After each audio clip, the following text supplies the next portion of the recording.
The Standout Artist Podcast, showcasing the most unique and innovative musicians of Austin, Texas. Brought to you by entrepreneur and professional drummer Andy Jeffs. Stay tuned and stand out. Welcome to the Standout Artist Podcast, the show where we dive into the minds of the most unique and innovative musicians of Austin, Texas, and find out what makes them stand out. Today, I have a Pan-American soul rocker based in Austin, Texas, Frederico 7. I saw Frederico at Sahara Lounge a couple of months ago now, and his band just absolutely rocked off the whole house. It was one of those shows where I just couldn't help myself but just dance like a little giddy kid. I just had a big smile on my face the whole time. So it's a real pleasure to have him on right now and talk music, see what he's getting up to these days. How you doing, dude? Hey, man. Thanks so much for having me, Andy, here in the show. And really, that's great that you enjoyed the show. Really, that's what the band's all about. Yeah, the whole night was really great. And then like right after you had that like kind of African like band going on, and it was just like a whole night of just like, man, it just felt like just this really great East Austin vibe. You know, it's a good spot for sure. Absolutely. But hey, man, so the band that I saw at Sahara Lounge, is that like your kind of set band right now for Frederico 7? Is that the setup that you have pretty permanently at the moment, those guys? As a full band, yes, Frederico 7, Ilos Primes, as I call them. I started to develop,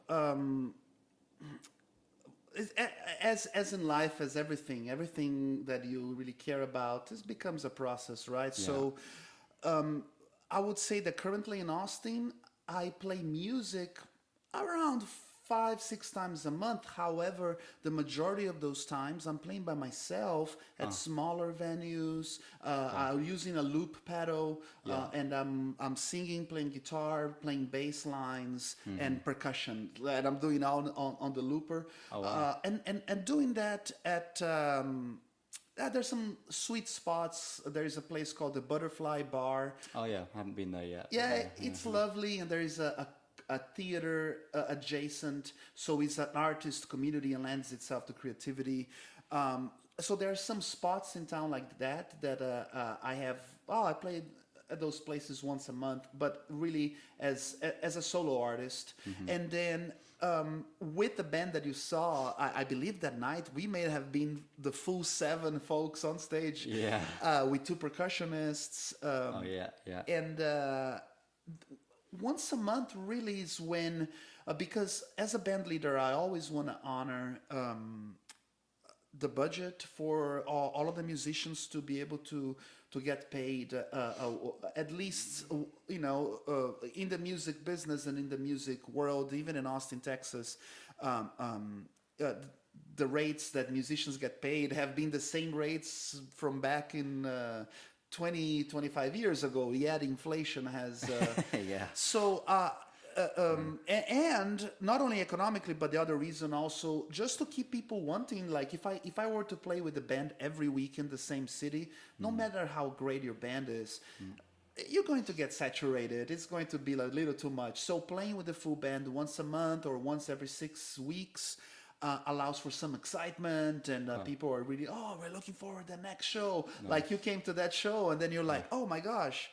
I cannot catch them next week. I'm gonna have to wait 4 weeks to 6 weeks. So it works out both ways with the full band, like playing once a month or every 6 weeks in Austin. Okay. And where I am, so those 2 setups, that's really what I'm doing, either as a looping artist or with the full band. What I would like to do, part of some of the, when I think about some next steps, I would love to start traveling regionally and developing like, once a month, let's say, going to Colorado, and then once a year going to different places, like I know that once a year I'm gonna be going to California, once a year I'll be going and we'll go to the East Coast. So that's what I'm currently working right now, a way to make it sustainable, to make that traveling, because that adds excitement to your life. And if that were to start happening, I would love to do it as a smaller combo, not necessarily the 7 folks that I can't take to the Sahara Lounge, but maybe as 4 folks, and hit the road. Okay, cool. So you're just kind of playing around with different setups and different schedules just so that you're keeping things fresh, you're keeping things exciting, and you're also attaining to everyone's needs, like the audience's needs of, needing a little bit of, time and space in between like shows. And then you've got the, obviously the musicians that need to get paid, and all of that. So that's really interesting. I haven't really thought about that myself. Being still looking for, my music group, but I can just imagine that there's all those sort of factors that you have to play. It's not just like, all right, we have a band, let's just book a ton of shows. There's some kind of economics that go into it a little bit, all right? Like some trade-offs. And things constantly changing in our lives as individuals. So maybe when I was in my 20s here, and I had arriving in Austin, and really I was learning a lot through the streets of the city and through all of these great musicians that we have in the city. A lot of the people that they're interviewing. So just going out and really, that was a big part of my learning, the live music scene and how diverse it has been here. And in my 20s, maybe I was in a point that I was like, oh yes, I just want to play, and I really don't care. I want to play and get out there, and maybe that would lead, and that sure does lead to another step in your evolution, both musically and also like 2 sides. The pure musical side of you evolving, playing more live shows, becoming a more seasoned performer, getting more comfortable with yourself and the crowd and your instrument in the setting that is not the setting of controlled setting, right? So that there is that growth, and then there is the growth in the music of business of music, which are completely different things, and in my case, I get a lot of joy from playing with the band and a lot of joy from playing out live. So if I want to keep doing that and keep honoring the music, I want to play at the best possible clubs because they have the best sound system, the very good engineers to work with. So it's almost like I want to produce the best music as a record. So to honor the music, I am also learning about the music business, not because I want to be famous. No, it's more like I want to learn enough about the music business as a band leader so that I can apply those things to honor the music, to honor the quality of the recording, to honor the quality of the live show. But I've been figuring these things out over the years, right? I definitely have been in a stage in my life that, so much ambition. I want to, let's get there and get the accolades and be seen. And now for me, it has been a big development. Maybe with the pandemic, all of us have been looking at our lives differently. And for me, understanding that, the efforts that I'm going to put in the business side of developing this are because I want to support and honor the music, and that sits better in my heart because there is this spiritual, magical thing of creation, and then there is this other thing that is completely the opposite, which is it has its intelligence. It's not less magical, but it is not like promoting the music and promoting your brand and doing all of those things. It's very different than the purity of your feelings and your heart and your soul that you're I think about a lot of those things as a band leader here in the city and someone that has my music, as you mentioned in the introduction, has elements of all the Americas and is very eclectic. You don't think of my music when you think the heart of Texas. But I've been able somehow to make a lovely life as a musician and career in Austin, Texas. So it's interesting. Yeah, I definitely love to get into your influences and like how you innovate with your music, and because there's definitely a lot of clashes of different things going on there, and I think it's really well kind of put together. But I'm interested to go a little bit more down the rabbit hole of the business side of things. What's like something interesting that you've learned about the business side of music that maybe you just would have never thought you would have to deal with before? Is there anything that you just like learned about the whole business side of things that has just been interesting to you to learn about? Interesting to me for sure. Several things have been very interesting.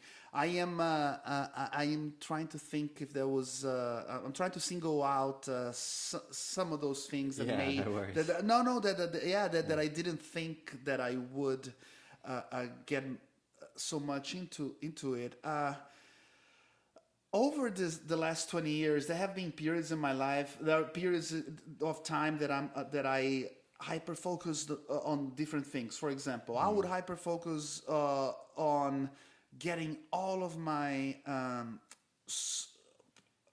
publishing things right, and in terms of like getting the song, my publishing catalog to have all of my songs really.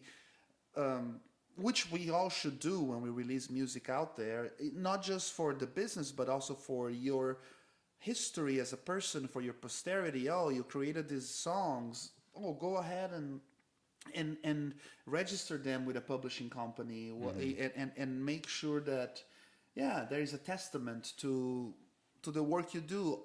Often, especially in the entertainment business, often we see the value being given outside in the world. We see the values that people are getting either in the local newspaper or in the Grammys or this or that, and then we forget to give the proper value to our own story, because no matter who you are, everybody has their own story, which is just as important as anybody else's story, and to not lose sight of that. There's going to be better artists than you. There's going to be better creators than you.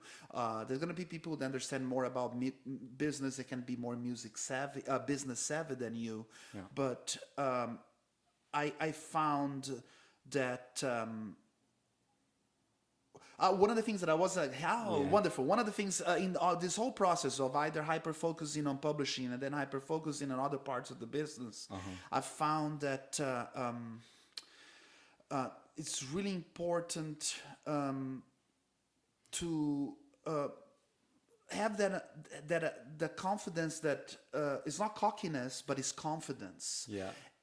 And it's a process to get there. It's and being in the entertainment business has forced me sometimes to always play with that. Every time you're writing an email for someone to talk about your music project, you're always, what adjectives am I gonna give to this person to talk about what I do? Ideally, I would love to be in a position where I had a whole team behind me, that I never had to call someone to book a show, because I would have a booking person. But no, I am doing the booking. So, what is the perfect email? What is the perfect booking email? And there are folks, and lovely folks in the music business, that have done whole podcasts and whole trainings about the perfect email pitch. And I feel that I've learned over the years about myself through trying hard at times and then not trying hard enough at others.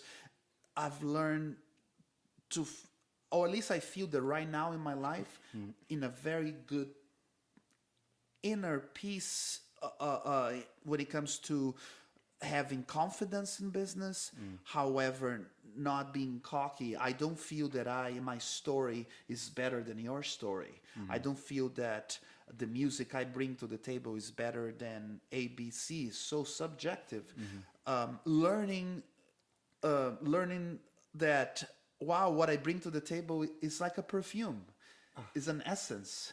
And so, this unique perfume that I bring musically, if I put this perfume in in a shelf of, let's say, of Walmart shelf, this perfume is gonna go for $8.99, $12.99. What do you expect? Is the Walmart shelf? Yeah. Maybe and then sometimes you play some shows that you just feel great and they're amazing and etc. And you're like, wow, of course, that was a different shelf. This shelf was presenting my perfume in a shelf that matched what people were looking for. So I would say that in the music business, those are these big lessons that I've learned have been, yes, that cockiness versus confidence, or versus not being confident at all. And I believe that has taken me years to just show up confidently, but know that I'm not better than you, but I deserve to be here too, you know? Yeah, that kind of seems like a whole inner identity shift, you know, that you kind of have to go through as you progress as a musician, right? It's different ways of how you see yourself, and then, you know, the other side of that is kind of articulating it, communicating it and showcasing that in the most confident, attractive, charming way, I guess, you know, whether that be in the form of an email or talking to, you know, a producer, whatever it is, just really working on your presentation, you know, outside of the music. Like, you have this amazing product. Now, how can I, you know, get the idea, this big idea of what you do as a musician perfectly into, or not perfectly, but as clear and as possible into the other person's mind, right? Just like how we're doing right now. You have an idea in your head and you're trying to extract it from your brain into my brain, all of that. And I think that's a process to go through. Is that what you're kind of saying there? Absolutely. Like, yeah. Okay. And I'm putting the emphasis on my experience. I've been observing that there has been some inner emotional work that I've been doing over the last 10 years or so, you know. I mean, we're always doing this work in our lives, but I noticed that over the last 10 years, in different ways, this inner emotional work and learning is then how does that shows up in music, in the music business? I guess that's what I'm saying. Like, wow, you may not, we all have in our lives and stories, we all have some traumas or some things that we are trying to learn and overcome from different things that happen to us. And you don't think that, wow, if I'm facing those things head on and I'm facing those things with courage, you don't think that it's going to improve your life in your music business career. Like that's not the first thing that you're thinking, like, oh, I'm going to do therapy and I'm going to do journaling and I am going to, whatever works for you. Oh, I like gardening or whatever, you know, different people like meditating, but I'm going to really do this emotional work.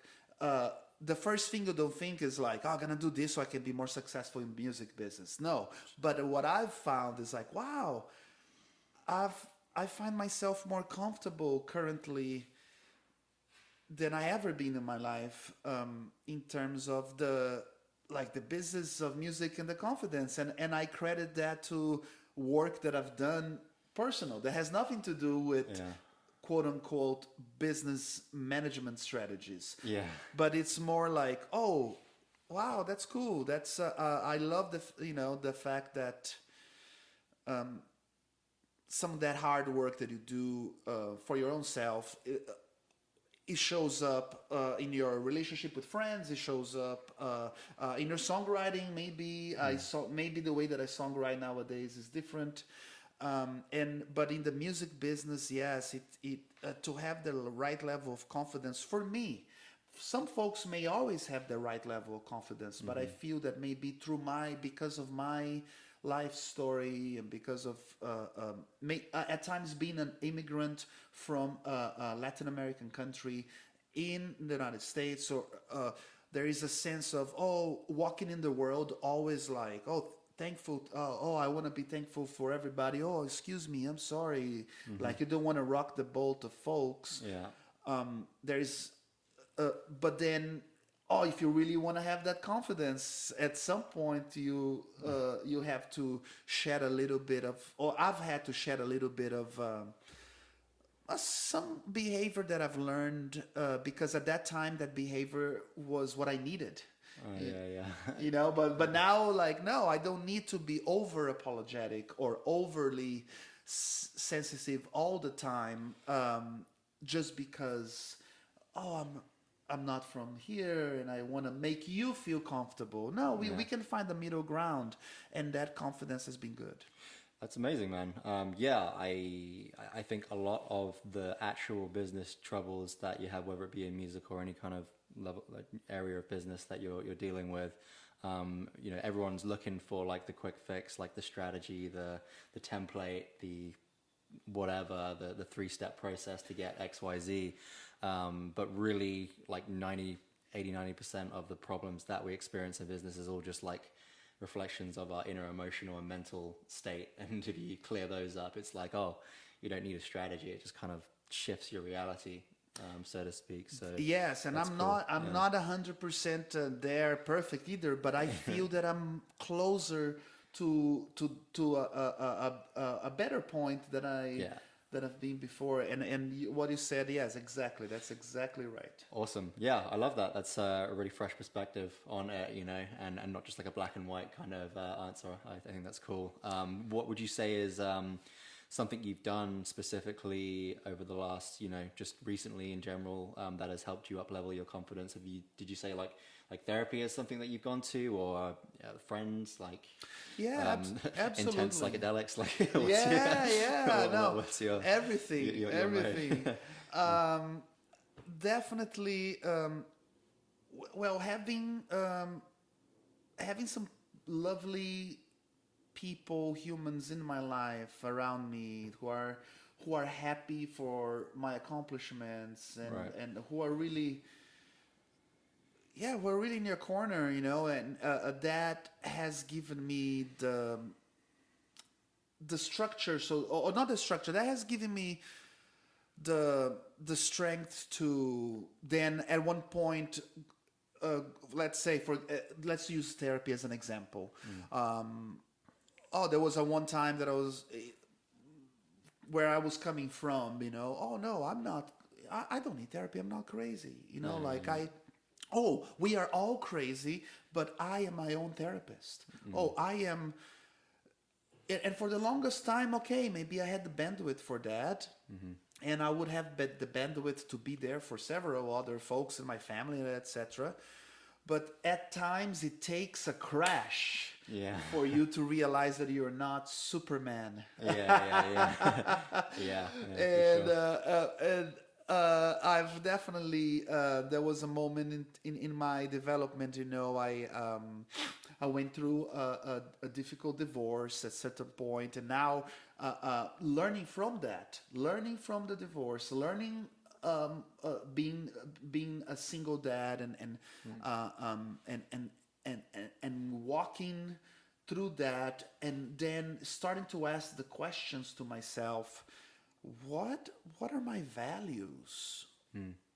Because I kind of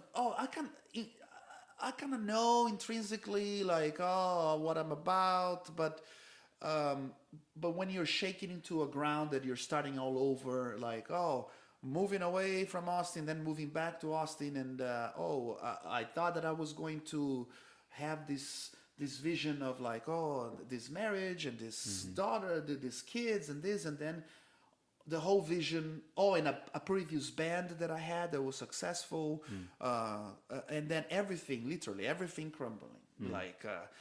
And then parents, my mother got diagnosed with mental illness. A stepfather was not difficult. So difficult things happen in the family, difficult things happening with the band, and then my own relationship falling completely apart. Then you're like, wow, who am I? And then I noticed some of the people that were there for me. Wow. And also notice sometimes, there were 4 or 5, perfect. That's what you need. Yeah. Like, we are all adults. We may love some people, but sometimes we cannot be there for everybody in the ways that everybody needs. Sometimes we don't even know how to be there for ourselves the way we need. So but just the fact that in that dark time in my life, I had these 4 or 5 friends giving me the confidence. Eventually, I met this wonderful woman who's now my wife, who is like, I married my best friend. Oh my gosh, she loves me for who I am. That was like, for me, that was like, boom, I don't have to, I can just be myself, and I'm loved and I am accepted. So that was such a big confidence, having that inner circle of people that want to celebrate your wins, and that your inner circle does not have to be huge, 3, 4, 5 people. And then that led me all the way to eventually being like, I want to go to therapy finally. I feel that would be great for me. Now I've been to therapy now for 3.5 years. Last year I started to journal more. There is I am very usually I'm very, I like to fly by my own seams. I like to do my things my own way. So when someone presents me a program to follow and to do, I'm usually resistant. Yeah. But then I heard about, through my therapist, about this book called The Artist Way. Oh, yeah. It's been around for many years. Yeah. Exactly. And then I was like, I always resist this stuff, but I gotta do it, and I gotta do it, and I did it, and for all of the 120 days or 90 days, and I found out that journaling really, not only journaling was great for me to get all of the yuck in the beginning of my day. It was like, get all of those thoughts out. Yeah. And sometimes that was it. But other times I've written songs in the middle of the journaling too, and I didn't sit down to write a song. I sat down to journal, but then I'm like, whoa, look at this. This is a song. Yeah. But I definitely and then you mentioned psychedelics. Yes, I mushrooms I think are great. Whether you do microdose mushrooms or whether you go out in nature, nature just go balls deep and 5 exactly grams on an empty stomach. Exactly. So either way, I'm all down, and I'm looking forward in the spring to get out in nature too. And yeah, man. There we go. Yeah, but all of those things, it just goes back to it. Whatever works for you. But in my case, I guess it helped me to become more comfortable with my band and more comfortable on stage, and it's just part of growing up. I feel like, for me, this process of what are my values? Who am I? And then all of those things that I mentioned have been helpful, and they show up in different ways. It's beautiful, man. Amen to that. Yeah, it sounds like a lot of kind of different approaches and many things going on in your life to lead you on that kind of personal discovery. And I think that just makes your music even more beautiful, right? Because you get to share these experiences through your music. So that's dope, man. I love it. And then when I try to not be preachy or tell, like right now that No, I was talking to you, absolutely. I was like, I don't have anything figured out, but it's great. Over the years too, as a musician, and let the music. I've learned that let the music speak. Yeah. I don't in between songs. I could say here and there. I could say hi and have a conversation with the crowd. Yeah. But I notice that sometimes there are bands that and then this song's about this and start to. No, I'm turned down for too much over explanation. I want the music to speak for it, Totally, man. Yeah. I mean, if you put your work into your music, you don't need to, overdo it, right? That's great. Yeah. I love that. So your band right now sounds like you found your people to back your music, to share your musical journey with right now, and that's a beautiful thing to have. What would you say is something that, like, the main thing that you did to attract the right people into forming a creative musical project? Like, how did that all come about, and what did you do to make that happen? I think the transparency and clear communication. Clear communication, transparency. Maybe that that has always been central to establishing trust. so many different factors like that. There definitely was a period in my life that I would go out every night and see all of the musicians and like know all that was happening because yes, I wanted to learn. And then in that process, starting to observe certain musicians that would have joy to play the kind of music that I want to play. That was important too. For example,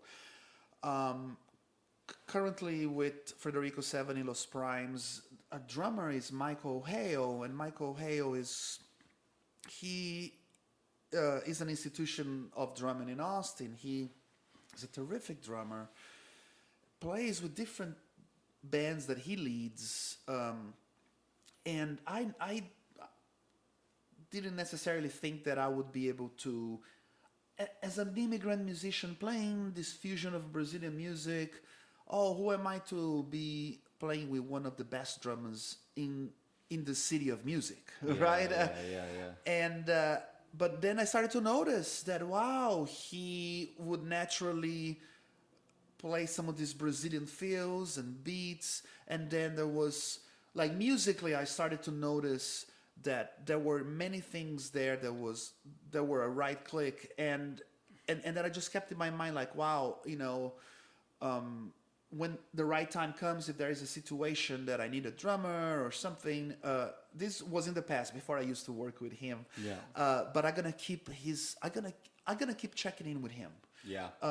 And it doesn't mean that. So whenever something will come up and I needed a drummer and it was a good budget, because he's one of the best drummers in town and I want to honor his time, I would call him up and just kind of feel it out. And eventually we did a gig together here and a gig together there.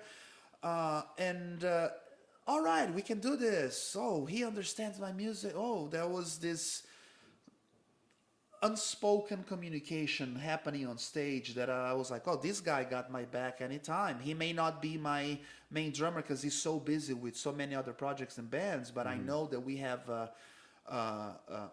an ease of the songs that I'm writing and the way that he interprets them and the drums. Years later, I found myself playing with 3 other musicians that are really good friends with him and already part of his community.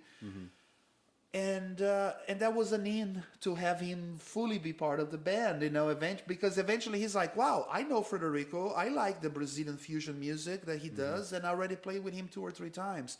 And then, wow, now he's playing with 3 of my friends too. Cool. And so there was just a natural thing for me to ask him. And when I asked him, like, hey, man, you want to, it was kind of like, I'm not certain he's going to say yes, but I was glad that he was like, no, let's do this. But to give that answer, basically, I guess what I'm saying is getting out there, of course, in the scene, knowing what the scene is, it's like, and not necessarily just wanting to play with certain musicians just because, oh, they are getting a certain recognition in the scene, but more because there is an affinity to the music vision, and there is clear communication as a band leader, like, I'm communicating, I'm making your life easier as a musician. In my mind, it's like, oh, in a couple of years, and it is going to happen to you too. Maybe you're going to be playing with 2 or 3 bands, and it's like you have to manage your calendar. Oh my gosh. Yeah. I want to make sure that I make it easier as possible for all of those guys. And over the years, I see the appreciation back. Yeah. Because they're like, oh yeah, Frederico, oh yeah, we know exactly how much money we're gonna make. We know exactly the situation in the club. We know, Frederico, you made it easier for us to be here. We love the music, and as human beings, just good people, just no drama. No drama. That's great. Yeah, I'm getting a few things from there. I think, as you say, a big thing is just being. It seems like being a professional. When you're trying to attract top talent into your project, you want to just be presented as someone who is serious about what they're doing, someone who's organized, someone who respects their time and, you know, is almost like you're offering them a really high value opportunity, and you want to present it in that way. So I think that's, you know, a really great point there. And you were saying as well, that like, you know, you had a little bit of social proof there with being friends with the other people that were friends with him, which is you know, really important. So having that really helped you. And there was another thing that I was thinking there, but it slipped my mind now. But I think overall, just you know, being a professional and looking for the right people and making the right relationships, so that, you know, there's less of this like, oh, they're up here and I'm down here. It's like we're both on the same playing field kind of thing. Yes, you know? yes, Yeah. and exactly. So it works both ways. No, Yeah. makes their working life easier, and it gets me the credit. Yeah. Exactly. Yeah. That's great, man. Nice. Yeah, I know. You know, getting together the right people in a music project is, you know, it's a whole process, man. It's like, it's like dating, but I think far more complex, because you're not just looking for one person. You're looking for, you know, a group of people that, you know, all have to kind of see eye to eye on some in some regard, and there's got to be that chemistry between like a whole group of people. So for you to be able to, you know, bring that together, because you got some amazing players and some really great characters in your band. I mean, you know, props to you for building that, man. That's a really special thing to do. Thank you. And as you say that, I can't help but think that it's been 20 years in the making. Oh yeah, wow. In terms of there you go, guys. Keep going. keep going. Exactly. When I think of the bass player, Alan, I know Alan for 22, 24 years, and yeah. on jam sessions, there used to be this group of musicians that they wanted to play funk, and they would have these jam sessions. They were not about anything but just being there and jamming, and that's how the bass player that I have, you know, like, it's these connections that of 20 years ago that then later loop back around your life, right? And they come back, and then the bass player comes, and not only you already have all of that story and fun, but they bring another lovely person. Or just pretty much like 20 years in the making of you showing up in your career, and also being aware of how do you want to be treated. Yeah. And if you're treating others the way that you want to be treated consistently, over the years, I've been saying the last 3 or 4 days in conversations with friends, something interesting that just popped up. Like, I'm a pretty ambitious guy, and throughout the years, maybe at one point in my life, my ambition maybe was, I want to get. I want to be able to earn, not to get. I want to be able to earn a Grammy. Oh yeah. A Latin Grammy or something. I want to be able to earn like a big musical accolade like that. You know, like as an ambition. Wow, work in your excellency and show up and maybe whatever. And that is great to have ambition, and it's great to want to succeed in your field one way or another.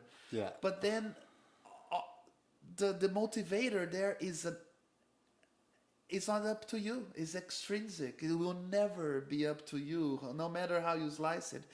And then now my ambition, still very ambitious, but now my ambition is like, I want to get to 70s, 80s, maybe even 90s, and I want to still have my set show at the Sahara Lounge. Like I want to get to a point where people are coming to see me, and whoever of the band is still standing, like, oh yeah, those are those old dudes, you know. Like, so if I can be still creating relevant music, no matter what time in my life, you know, that's my that's really my ambition at the time, and it's been a process, like a 10-year long process for me to tune the ambition from like, oh, wanted to be wanted to do the great musical work, but also to get this recognition, whatever the name of the recognition is. I don't know, Grammy or this or that, Billboard, whatever the name.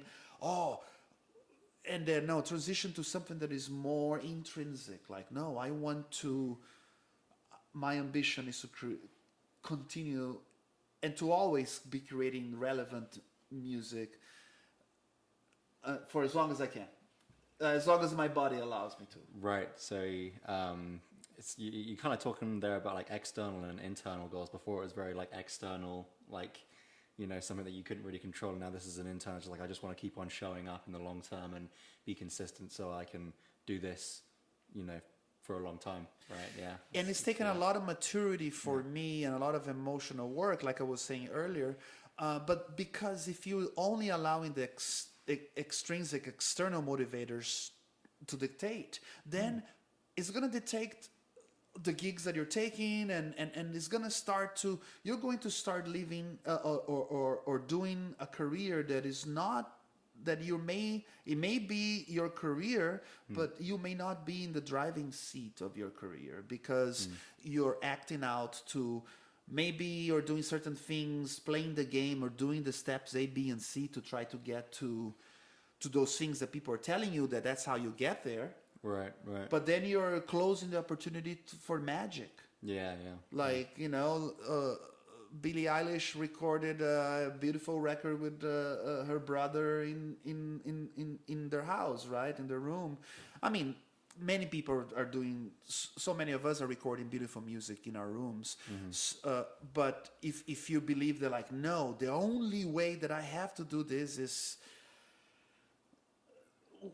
I don't know, going and doing the steps that I read on an article from CD Baby or something, you know, like, yes, it's great to read articles. It's great to understand what people are doing. It is wonderful to meet other musicians and to see and to learn and to save you work.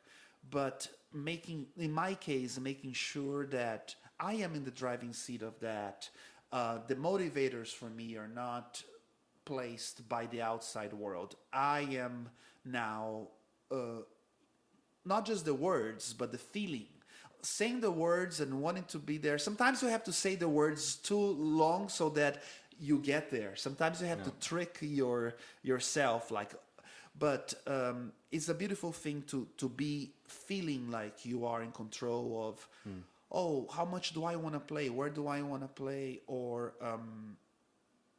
what's really important to me? That I'm not open to the judgment of people that I don't even care what they think. Right. And now I care of what they think about my music.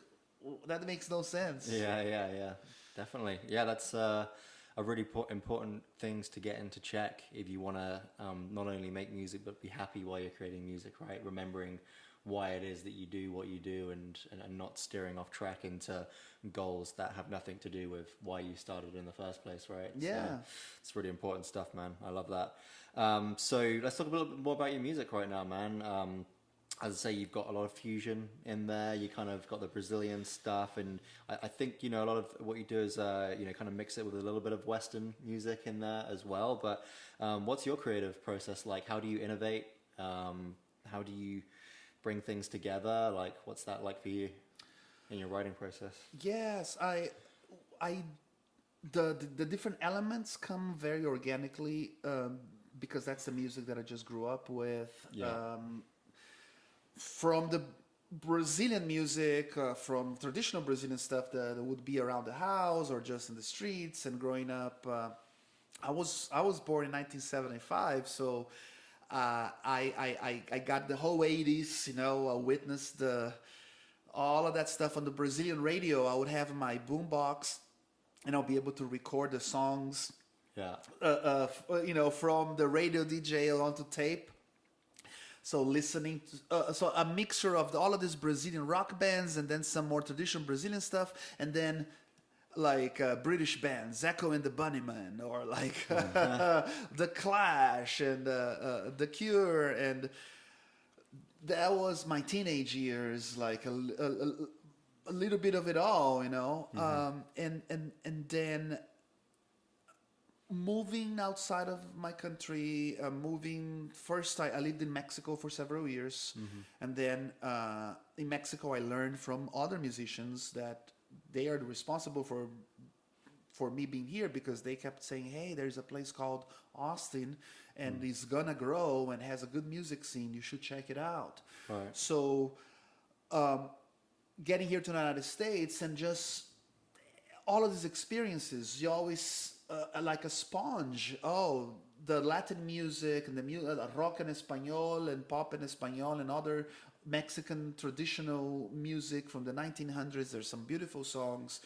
Even some of that seeps into, because it's all part of my experience. So I believe in that phrase, that jargon, that like,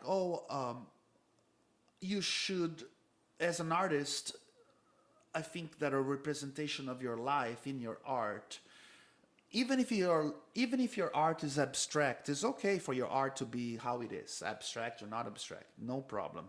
But that there is some kind of honesty with your life process. And for musically, I don't have to try very hard when I'm thinking about songs or things come to me. Later I think about, this is kind of a reggae with like synth pop or whatever. I think about those things after the song is already started and the verse is already there. Yeah. But the first part of the process really is like, let me allow it play. Let's play. Really, that's a playful thing, you know. Sometimes when I know that I want to do some songwriting, I have to clean the house. I have to clean the studio. Yeah. As I'm doing that, my brain is thinking of things. As I'm cleaning the living room and stuff, making the space harmonious, I'm already thinking about the song. I'm already thinking maybe the groove, the BPM, the kind of feeling. Also, I don't play bass on stage with my band, but I love playing bass as far as like many songs I write, and I write the bass line. Maybe I don't write the bass line the first thing, but often.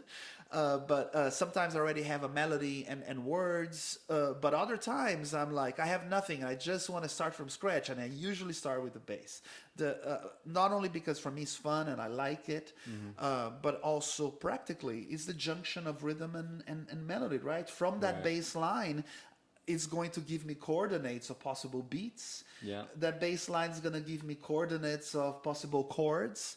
And maybe I already had some words, or maybe I didn't have words, but now, kind of, there's a juxtaposition that you can do. So in my musical process, in terms of styles, the styles that are already inside my heart and my soul, and that will come out. A very amazing musician friend, Sergio Yazbek, one of the greatest rock guitar players from Brazil. He used to live here, and we used to play together for a few years, and now he's living in Nashville, working there. And he told me, Fred, which is my the Brazilian way of saying Fred. So in Brazil, like there's no Fred, like, and he was like, Fred, no matter what song that you're putting out, no matter how you're describing and using to describe, like you said, Pan-American rocker, and that's what I use to describe. Yeah, Freddy, your music is always Brazilian music. Everything you do is Brazilian music. You do Brazilian music, but that's what he said, and from someone that I really trust, and that. However, here, for example, Brazilian families or Brazilian people that are like, oh yeah, I love Brazilian music. Purists have they come to my show and they're like, oh yeah, we have 2 or 3 Brazilian covers. That was it. But like all of the original songs, it's it doesn't come out immediately as like, oh, this is Brazilian music that you expect. No, this is music, universal music. Right. However, because I grew up in Brazil, like you were saying, oh yeah, that was a rock song, but that rock song had a clave, and the clave maybe you don't hear it up front. Yeah. Maybe it's just the percussionist in the back, and me in my mind as I'm singing. In my mind, I have the but that is a Brazilian clave that most people may be not hearing that because we are thinking about that. The notes being played are not that clave, but the groove.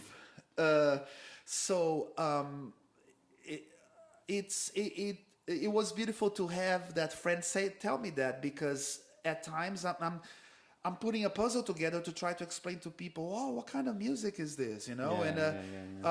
But I think I talked a lot about many things because you asked about process, right? Yeah, definitely. But yes, there is a little bit of everything I mentioned. I do. When it comes to writing lyrics, I notice about myself two different ways. One, at times there are lyrics that come to me like lightning, almost as if I'm channeling, spiritual channel that Yep. So there are certain times, maybe for whatever reason, that I have songs that have come to me like boom, like I had to live for the work was already done. The work was my life. So the song was already ready for me. Oh, you did this living, you did this suffering, you did this crying, you did this laughing. Okay, I'm ready for you. This idea that all of the songs of the universe have already been written. Yeah. And then you are, I can't remember whose idea that was, but then you are there.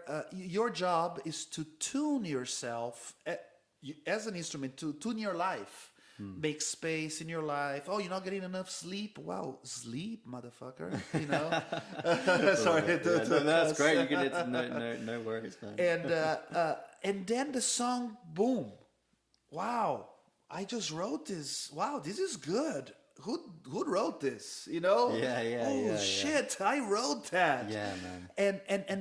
And then there are other times that the other method is let the music show the way. And what I mean by that is, okay, I'm playing, oh, this one phrase. And then I go back to loop. But I'm not looping on the machine. I'm actually looping here, and I'm singing just that one phrase. Right. And I'm singing just that one phrase, and then, a second phrase. Yeah. So a kind of a repetitious looping that phrase by phrase revealed itself. So in terms of process, I play a lot with the bass lines. Sometimes things come automatically, like from heaven or from somewhere, and other times I'm literally ask the music, show me the next phrase. Right. Yeah. Oh, and this word sounds melodically. Oh, this word, whatever word, plum. Oh, plum. I'm get stubborn. Oh, I want to put plum there. Like whatever the word is. I don't have a song, by the way, with the word plum. But that's just an example. Coming to you in 2023. Here we go. Yeah, get stubborn. Like I'm gonna insert that word there because that word kind of gives the feeling of this groove. I don't know why, but that's the beauty of music and the beauty of poetry and music, and honoring both things equally in my process. It's beautiful, man. I can totally relate to everything that you're saying right now, and it's a big realization I've had personally with writing drum grooves. And I've been writing like little songs on the drums and everything like that, but it's really like there's like a big pressure off your shoulders when you realize that the music's already written. And it's like it's true though. Like you like once you kind of realize that, oh, it's not actually me that's writing the songs, it's coming from like the creative source that just flows, and you just gotta kind of like, as you say, clean the space, clean the room, let there be space and room for that to come down, and then it will. But once you really do start to believe that, and you kind of tune into it, it's like you can always write. You're just like, all right, let's just sit down, wait for what comes, and we'll just wait. We'll be patient, you know. We'll let it come to us, and then you just kind of get this like this confidence with speaking with that source, you know. And it's a really beautiful thing, and it's really exciting because it just takes all this pressure off of you. It's just like, actually, I don't write songs, man. They're already written. I just get better at like listening and like being patient and tuning into that frequency. I'm a medium. A medium, yeah, just a medium. Like, none of us are geniuses. We're just like these channels for music to come through. And it sounds like really woo-woo and like, you know, kind of, you know, fairy, you know, dust sort of stuff. But it's just something that I've been realizing a lot recently, to sort of hear someone else talk about it the way that you articulated it is really dope. And it's just exciting. Like, if you love music, then great. The songs that you want are already there. You just have to, you know, clear the space for it. It's beautiful. Yeah, making that time, carving that time. Yeah. Recently, I once again, back to the value of therapy. My therapist told me, you should really, for many years she was telling me, hey, this artist way thing, you should check it out. And I'm stubborn, and you know, I'm like, no, I'm I have my ways. But then eventually I did it, and like I said earlier, I love the journaling. Now I'm like, wow, if I'm feeling crappy, if I have like, I feel that depression may be coming in, journaling, wow, it's so powerful. I had to live it. I had to really understand how important of a tool, you know. And then like another thing she mentioned, there's this book I think you're gonna like, it's called Big Magic. And I put it on the audiobook. I was traveling, and in this book called Big Magic, the author's talking a little bit about what we were just talking about, making space, being the source, and really being able to. Another thing that in this Big Magic book is like, hey, don't worry yourself. Your job as a creator is not for you to judge the quality of your work. Yeah. It's great that you're infusing with quality. It's great that you know the importance of honoring your work, but that's different than you judging. Let them, other people's work is to judge this stuff. But quantity, your job is like keep creating. You're a creator, you know. Don't get sidetracked into analyzing every single creation that you do. Is not everything is going to be a good beat, a great song, a good song. Be okay with writing crappy songs and beats that are like, I'm never going to use this beat. I just wasted 2 days doing this thing and it sucks.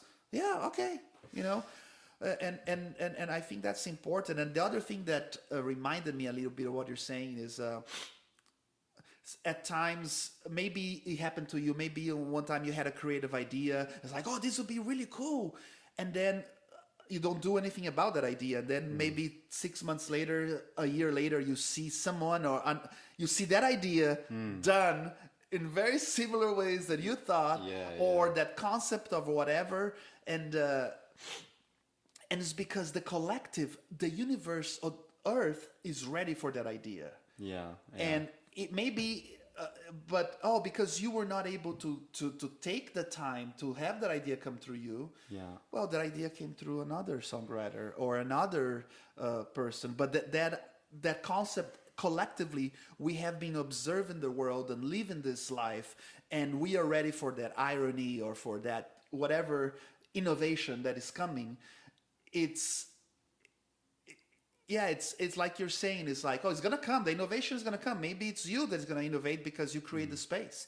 You tune it in your life. And but if you don't, the universe is not going to stop an idea to come. Because I, Frederico, didn't put the time into going to my studio.